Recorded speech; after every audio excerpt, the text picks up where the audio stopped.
Il y a un détail que personne n'ose vraiment regarder en face dans cette affaire. Le policier qui a vidé son chargeur sur cet animal à bout portant l'avait probablement déjà croisé en ville, et l'avait sans doute trouvé attendrissant. Car dans cette petite ville du Connecticut, la police elle-même adorait ce chimpanzé.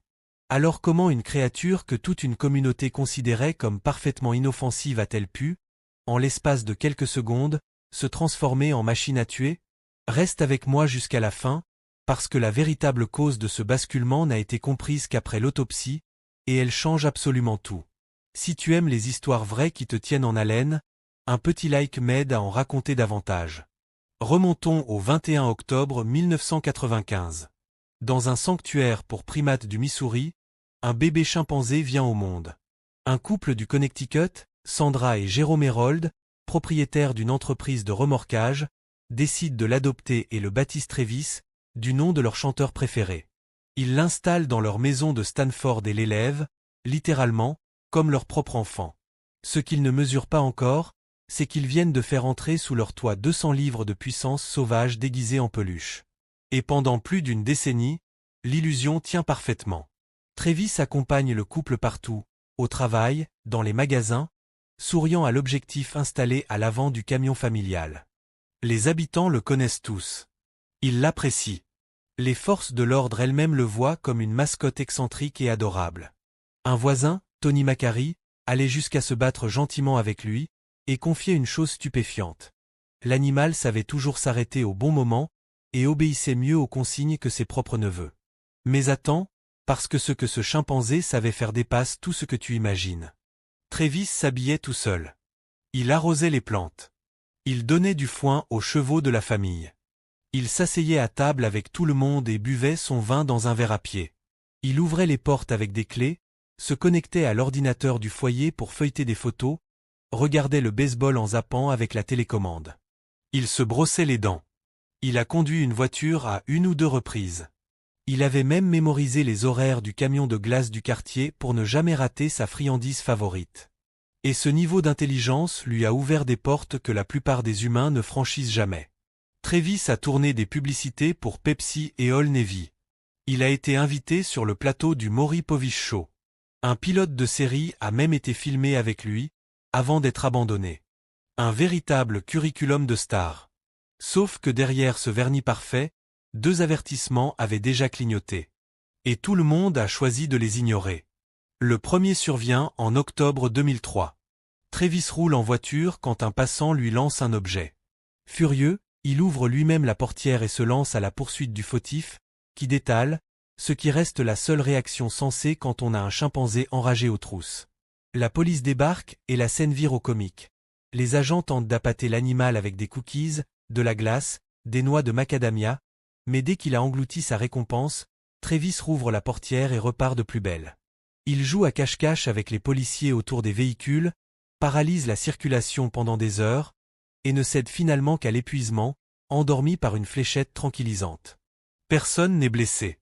Mais l'incident pousse l'État à durcir sa réglementation. Désormais, posséder un animal exotique dans le Connecticut exige un permis.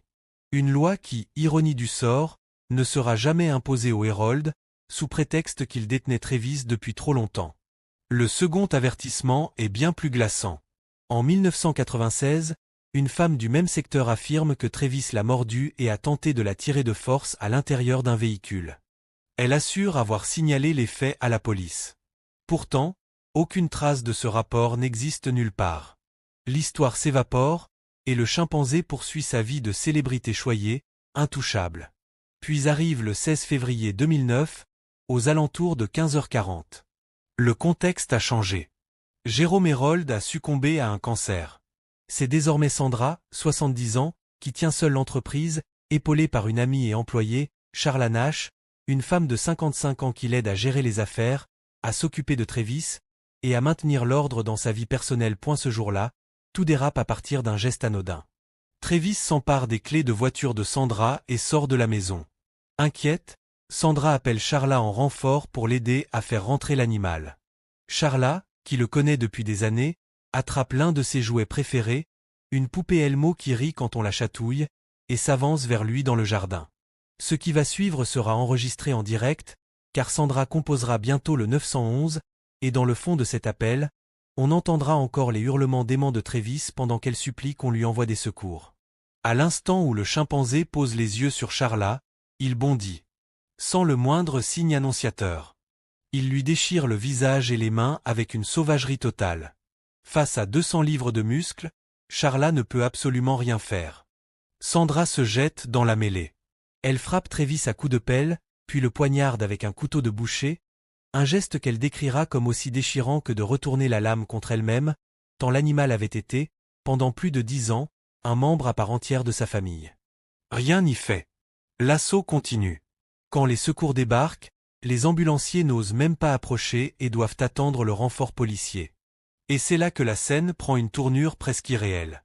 À l'arrivée de la première voiture de patrouille, Travis stoppe net son attaque. Couvert de sang mais étrangement calme, il s'approche du véhicule, tente d'ouvrir la portière, arrache un rétroviseur, contourne la voiture, puis ouvre lui-même la portière côté conducteur. L'agent à l'intérieur n'a plus le choix. Il tire plusieurs fois, à bout portant point et voici ce qui révèle la véritable nature de cet animal. Travis ne s'effondre pas. Il encaisse les balles, fait demi-tour, retourne vers la maison, et va rendre son dernier souffle juste devant sa propre cage. Comme s'il rentrait mourir chez lui. Les blessures de Charla sont d'une horreur telle que le personnel médical qui l'a prise en charge a dû ensuite bénéficier d'un soutien psychologique. Elle a perdu ses mains, son nez, ses yeux, ses lèvres, une grande partie de la structure osseuse de son visage, et subit de graves lésions cérébrales. Les chirurgiens parviennent à réattacher sa mâchoire, mais ne peuvent rien pour sa vue. Ce qui reste de son visage ne ressemble presque plus à un visage humain. Son état extrême fait d'elle une candidate à une greffe expérimentale du visage et des mains. Elle accepte, avec un courage bouleversant. L'opération réussit d'abord, avant qu'une infection ne contraigne les médecins à lui retirer ses nouvelles mains. Jamais elle ne retrouvera une vie normale, mais elle parviendra à conserver une part d'autonomie. Sa famille crée un fonds pour couvrir des frais médicaux vertigineux, et Charla se rendra même sur le plateau d'Oprah Winfrey. Depuis, elle milite inlassablement. Selon elle, aucun chimpanzé ne devrait jamais être gardé comme animal de compagnie, par qui que ce soit. Quant à Sandra Herold, elle ne se remettra jamais du drame. Écrasée par un procès colossal et par le traumatisme d'avoir vu son ami mutilé sous ses yeux, elle meurt un peu plus d'1 an après les faits, emportée par une rupture d'anévrisme aortique. Elle sera enterrée avec les cendres de Travis. Reste la question qui hante tout le monde. Pourquoi? Pourquoi un animal si doux, si sociable, si proche de l'humain pendant 14 ans, a-t-il explosé en quelques secondes? Voici la réponse que je t'avais promise. Ce jour-là, Charla arborait une nouvelle coiffure. Il est fort possible que Travis, l'espace d'un instant, ne l'ait tout simplement pas reconnu, voyant surgir une inconnue tenant l'un de ses jouets fétiches, de quoi déclencher une terreur meurtrière. Mais il y a plus troublant encore. L'autopsie a révélé la présence de Xanax dans son organisme. Avant sa mort, Sandra avouera lui avoir fait boire ce matin-là un thé mêlé de ce médicament, pour l'apaiser. Or, dans de rares cas, cette substance provoque l'effet exactement inverse à court terme. Hallucination, agressivité, rage, accès de folie. Mais au-delà de la coiffure, au-delà de la molécule, il subsiste une vérité que personne ne voulait admettre. Travis n'a jamais cessé d'être un animal sauvage. Il pouvait s'habiller, boire dans un verre, conduire une voiture, manier une télécommande, sans que rien de tout cela ne fasse de lui un humain. Et aussi proche de nous qu'il ait pu paraître, personne, jamais, n'a réellement su ce qui se cachait derrière son regard.